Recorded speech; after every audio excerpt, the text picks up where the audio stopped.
نمیشه ایرانی باشی و وقتی صحبت از عشق و عاشقی میشه یاد لیلی و مجنون نیفتی. اما داستان از چه قراره؟ من اینجام تا براتون توی ویدئوی حدوداً 10 دقیقه‌ای داستان رو تعریف کنم. با من همراه باشید.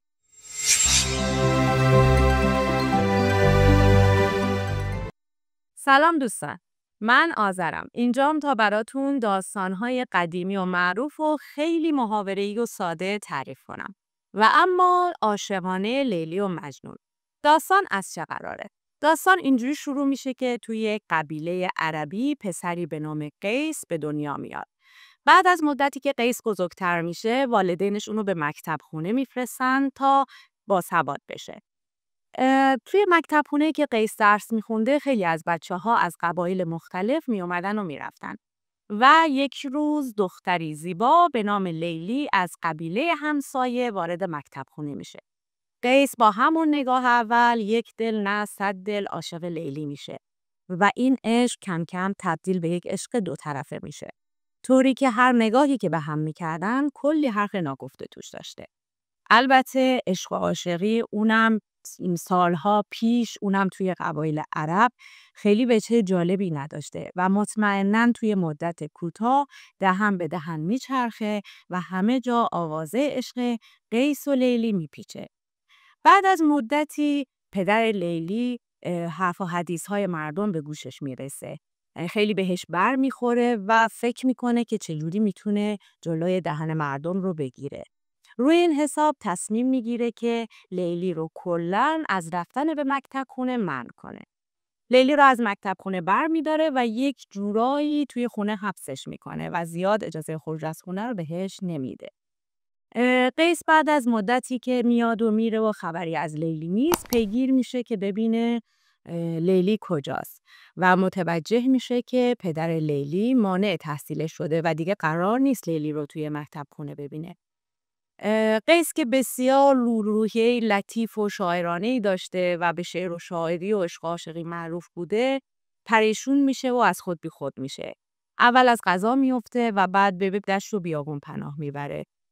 طوری که روزها شبها با شنهای بیابون صحبت میکنه، برای ستاره ها شعر میگه و حسابی پریشون میشه. مردم وقتی حال و روز قیس رو میبینن ناخودآگاه اون حالت دیوانگی قیس براشون خیلی بولد میشه و اینجاست که قیس قصه ما تبدیل به مجنون میشه. پدر و مادر قیس بسیار نگرانش میشن و هر کاری میکنن که عشق لیلی از سرش بیفته فایده نداره. نهایتاً پدر و مادر قیس تسلیم میشن و تصمیم میگیرن که برای سر و سامون دادن به اوضاع پسرشون یه حرکتی بکنن. اینجوریه که به خواستگاری لیلی میرن. اما مشکل اینجاست که پدر لیلی به هیچ عنوان زیر بار نمیره. چرا؟ چون میگه من دخترم رو به کسی که معروف به دیوانگی نمیدم. چرا باید دختر دست گلم رو به یک بیابانگرد دیوانه بدم؟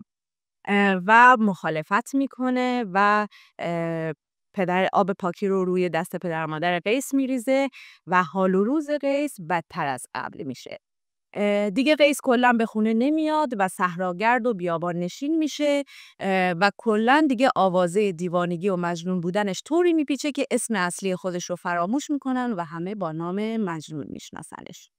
از طرفی پدر لیلی تصمیم میگیره برای که به حرف و حدیث ها پایان بده دخترش رو شوهر بده و بفرستش خونه بخت.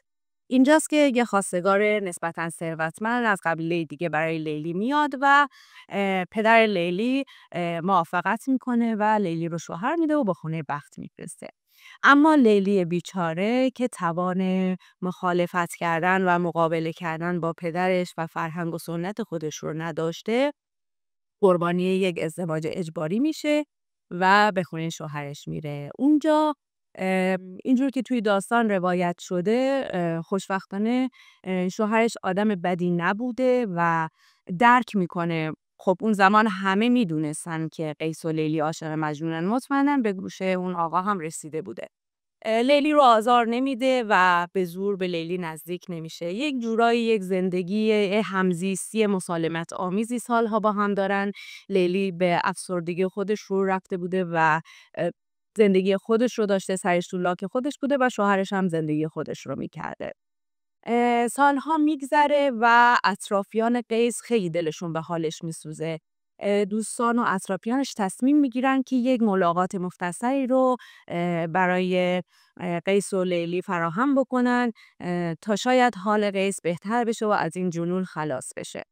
خلاصه با کلی هماهنگی لیلی رو میبرن به اون بیابون تا مجنون رو ببینه. لیلی وقتی مجنون رو میبینه بهش میگه که من هم خیلی دوست دارم، اما تقدیر با ما یار نبود و قرار نیست که وصالی در کار باشه.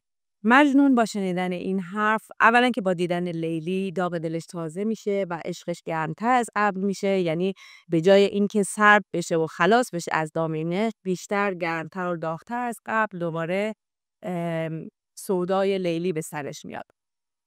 بعد از این ملاقات مدتی میگذره و لیلی میمیره. یعنی یک جورایی خودمونی‌تر لیلی دق میکنه. لیلی که میمیره خاکش میکنن و مجنون پریشانتر از قبل به قبر لیلی پناه میبره. خاک قبر لیلی رو روی سرش میریزه و حسابی براش عزاداری میکنه. انقدر این عزاداری و سوگ طولانی میشه که مجنون هم نمیتونه طاقت بیاره و از پا در میاد. اینجوری بود که لیلی و مجنون توی زندگی واقعی به هم نرسیدن، ولی یک جورایی بعد از مرگشون قبرشون کنار هم بوده و هر کس که از کنار قبر اینا رد می شده قصه معروف لیلی و مجنون براش تداعی می شده.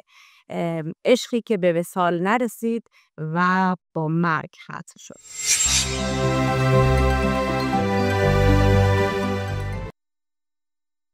این داستان خیلی روایت جالبی داره. یعنی وقتی با زبون ساده و محاوره‌ای بیان میشه یک داستان شاید ساده به نظر بیاد، اما نکات خیلی عمیقی توی قصه بود که من دوست دارم اینو باهاتون شیر کنم.